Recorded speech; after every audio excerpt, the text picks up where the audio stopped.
B Ed semester 1 course 1.1.1 খুবই গুরুত্বপূর্ণ 25টি question তোমাদের সাথে আলোচনা করা হয়েছে। পরীক্ষা দিতে যাওয়ার আগে অবশ্যই একবার সম্পূর্ণ ভিডিওটা দেখে যাও। এখান থেকে শতকরা 70 থেকে 80% কোশ্চেন কিন্তু তোমরা কমন পাবে, সেভাবেই ভিডিওটা বানানো হয়েছে। আর কথা না বাড়িয়ে চলো শুরু করা যাক।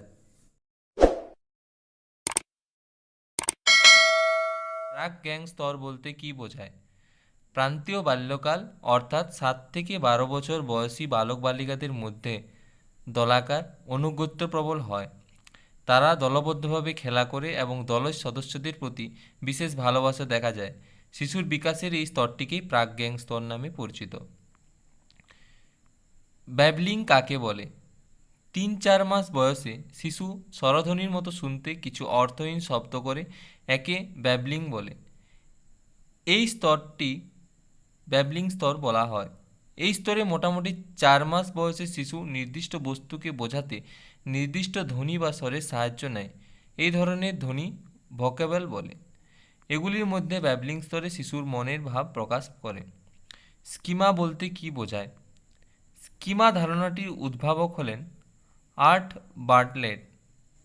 স্কিমা হলো প্রজ্ঞার মানসিক প্রতিরূপ বা কোনো মুহূর্তে অর্জিত তথ্যসমূহের একক সংগঠন।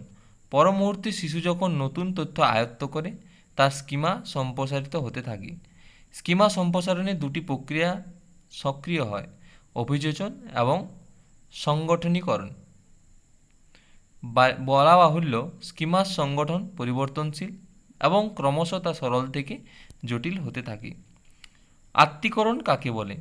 যে প্রক্রিয়ার দ্বারা প্রাণী তার পরিবেশকে বিশ্লেষণ করে, তার বিশেষ অংশকে প্রয়োজন অনুযায়ী নির্বাচন করে এবং তার প্রতি প্রতিক্রিয়া করে নিজের আয়ত্তে আনে, তাকে বলা হয় আত্তীকরণ। অর্থাৎ কোনো স্কিমার সংগঠনের মাধ্যমে নতুন তথ্য সংযোজন করে স্কিমার পরিবর্তন ঘটানো, যার ফলে স্কিমা সম্প্রসারিত হয়। পিয়াজে শিশুর খেলাকে আত্তীকরণ প্রক্রিয়া হিসাবে বিবেচনা করেছেন। এছাড়া কোনো ঘটনার পুনরাবৃত্তি ঘটলে বা নতুন কোনো পরিস্থিতিতে কোনো মিল খুঁজে পেলে বা যেসব কাজে অত্যাধিক প্রক্ষোভিক গুরুত্ব থাকে, সেসব ক্ষেত্রে আত্তীকরণ কার্যকরী হয়। বাক্যবিন্যাস কাকে বলে? বাক্যের মধ্যে ব্যাকরণ অনুযায়ী শব্দবিন্যাসকে বাক্যবিন্যাস বলা হয়।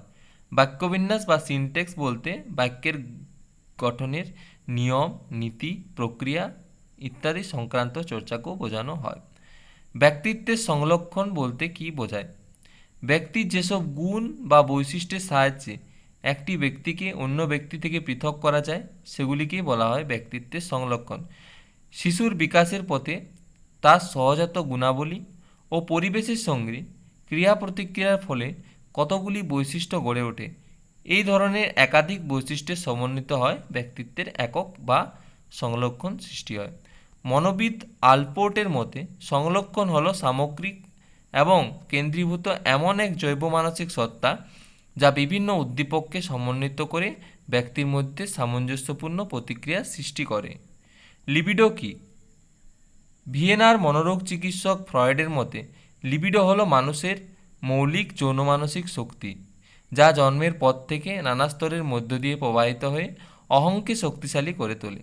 ফ্রয়েডের মতে মূলত 5টি স্তরের মধ্য দিয়ে লিবিডো পরিপূর্ণ বিকাশ লাভ করে, যথা মৌখিক স্তর, বাহু স্তর, লৈঙ্গিক স্তর, প্রসূতি স্তর এবং জনন স্তর।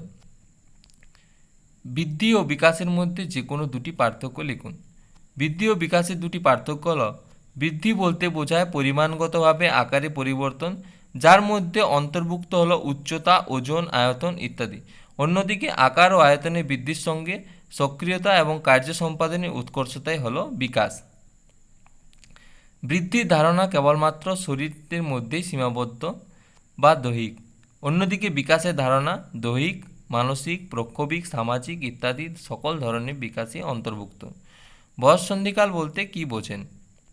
জীবন বিকাশের ক্ষেত্রে বাল্য এবং যৌবনের মধ্যে দ্রুত পরিবর্তনের কালকে বলা হয় বয়ঃসন্ধিকাল। মোটামুটি 12 থেকে 19 বছর পর্যন্ত সময়কালকে বয়ঃসন্ধিকাল বলা হয়। বয়ঃসন্ধিকালে খুব দ্রুত কিশোর কিশোরীদের শারীরিক, মানসিক, প্রক্ষোভিক এবং সামাজিক বিকাশ ঘটে। জ্ঞানমূলক বিকাশ বলতে কী বোঝো? সুইস মনোবিদ জিন পিয়াগেটের মতে স্মরণ করা, চিন্তা করা, ধারণা গঠন করা ইত্যাদি সকল রকম মানসিক প্রক্রিয়াগুলিকেই জ্ঞানমূলক প্রক্রিয়ার অন্তর্ভুক্ত। জ্ঞানমূলক প্রক্রিয়া বলতে সেই সব প্রক্রিয়াকে বোঝায় যা জ্ঞান অর্জনে সহায়তা করে। এই সকল মানসিক প্রক্রিয়াগুলি পরস্পর সমন্বয়ের ফলে জ্ঞানমূলক বিকাশ ঘটে। পিয়াগেট মানুষের জ্ঞানমূলক বিকাশের 4টি স্তরের কথা বলেছেন। সংবেদন চালকমূলক স্তর বা সেন্সরি মোটর স্টেজ, জন্ম থেকে 18 বা 24 মাস। প্রাক সক্রিয়তা স্তর বা প্রি অপারেশনাল স্টেজ 2 থেকে 11 বছর বয়স পর্যন্ত।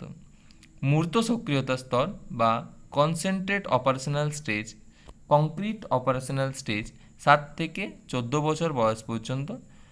আর যৌক্তিক সক্রিয়তা স্তর ফর্মাল অপারেশনাল স্টেজ 11 থেকে 18 বছর বয়স পর্যন্ত। ব্যক্তিত্বের 2টি পরিমাপ উল্লেখ করুন। ব্যক্তিত্বের 2টি পরিমাপ হলো প্রতিফলন পদ্ধতি, বিশ্লেষণ পদ্ধতি। ব্যক্তিত্বের সংজ্ঞা দিন। বিভিন্ন মনোবিদ ব্যক্তিত্বের বিভিন্ন সংজ্ঞা দিয়েছেন। এই সমস্ত সংজ্ঞার মধ্যে আলপোর্টের সংজ্ঞাটি অধিক সন্তোষজনক। তার মতে পরিবর্তনশীল সক্রিয় যৌন মানসিক সত্তার যে সমন্বয় ব্যক্তির অভিযোজনমূলক আচরণ তার নিজস্বতা প্রবাদে সাহায্য করে তা হলো ব্যক্তিত্ব। বৈজ্ঞানিক মত অনুযায়ী ব্যক্তিত্ব হলো প্রলক্ষণের সমষ্টি। প্রলক্ষণগুলি একসঙ্গে একটি পূর্ণাঙ্গ নকশা গঠন করে যাকে ব্যক্তিত্ব বলা হয়। বিকাশের যে কোনো 4টি বৈশিষ্ট্য উল্লেখ করুন। বিকাশের 4টি বৈশিষ্ট্য হলো: বিকাশ একটি নিরবিচ্ছিন্ন প্রক্রিয়া, বিকাশ একটি ক্রমসংযোজনশীল প্রক্রিয়া, বিকাশ একটি সামঞ্জস্যপূর্ণ প্রক্রিয়া, বিকাশ হলো বংশগতি ও পরিবেশের পারস্পরিক ক্রিয়ার ফল। ভাষার বিভিন্ন উপাদানগুলি কী? ভাষার বিভিন্ন উপাদানগুলি হলো ধ্বনি, শব্দার্থ, বাক্যবিন্যাস, প্রয়োগ। নৈতিক বিকাশে প্রাক প্রথাগত ও উত্তর প্রথাগত পর্যায়ের মধ্যে পার্থক্য নির্ণয় করুন। প্রাক প্রথাগত পর্যায়ে শিশুর নৈতিক আচরণ প্রধানত স্বার্থ দ্বারা নিয়ন্ত্রিত হয়, কিন্তু উত্তর প্রথাগত পর্যায়ে শিশুর নৈতিক আচরণ বাস্তব ধারণার দ্বারা নিয়ন্ত্রিত হয়।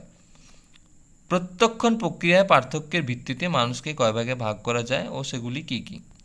মনোবিদগণের মতে মানসিক দিক থেকে যে সমস্ত বিষয়ে ব্যক্তিতে পার্থক্য থাকে তার মধ্যে অন্যতম হল প্রত্যক্ষণ। এই পার্থক্যের ভিত্তিতে মানুষকে 4 ভাগে ভাগ করা হয়, যথা বিশ্লেষক প্রকৃতির, সংশ্লেষক প্রকৃতির, বাস্তব প্রকৃতির এবং ব্যক্তিগত প্রকৃতির। ব্যক্তিসত্তার সংলক্ষণের যে কোনো 2টি বৈশিষ্ট্য উল্লেখ করুন। ব্যক্তিসত্তার সংলক্ষণের 2টি বৈশিষ্ট্য হল: ব্যক্তিসত্তার সংলক্ষণ সর্বদা পরিমাপযোগ্য, ব্যক্তিসত্তার সংলক্ষণ সর্বদাই সহজবোধ্য। বৃদ্ধির সংজ্ঞা দিন। বৃদ্ধি বলতে মনোবিদগণ শিশুর দেহের পরিমাণগত পরিবর্তন অর্থাৎ দেহের আয়তন, দৈর্ঘ্য, প্রস্থ, উচ্চতা ও ওজনের বৃদ্ধিকে সূচিত করেছেন।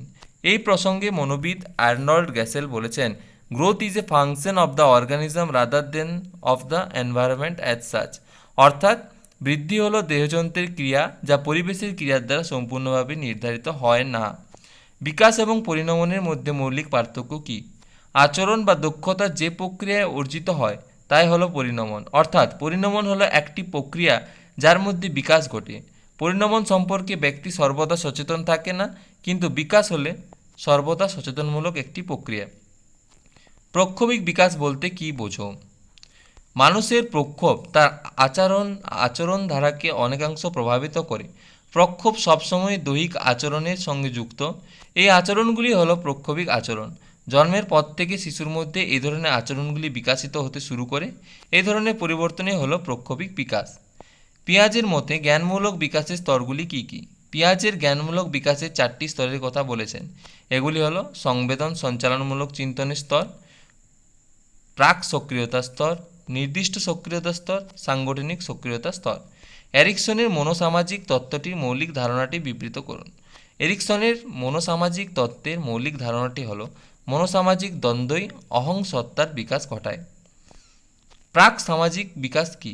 জন্মের পর থেকে শিশুর মধ্যে ধীরে ধীরে বিভিন্ন ধরনের আচরণ অর্জিত হয়ে সেগুলির উপর সামাজিক প্রক্ষোভ লক্ষ্য করা যায়। এই ধরনের বিকাশকেই প্রাক সামাজিক বিকাশ বলা হয়। বংশগতি বলতে কী বোঝায়?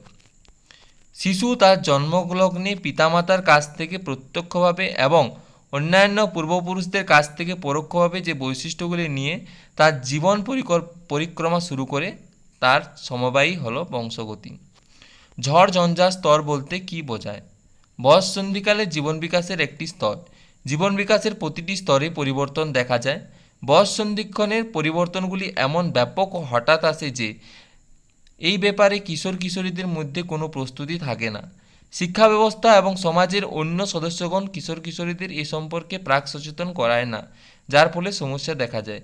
এই সমস্যা নিয়ে শিক্ষাবিদ, মনোবিদ ও সমাজতত্ত্ববিদের মধ্যে চিন্তার কোনো শেষ নেই। বহু পরীক্ষা নিরীক্ষা হয়েছে ও হচ্ছে। মনোবিদ জি.এইচ. হল এ সম্পর্কে সর্বপ্রথম ধারাবাহিক গবেষণা করেন।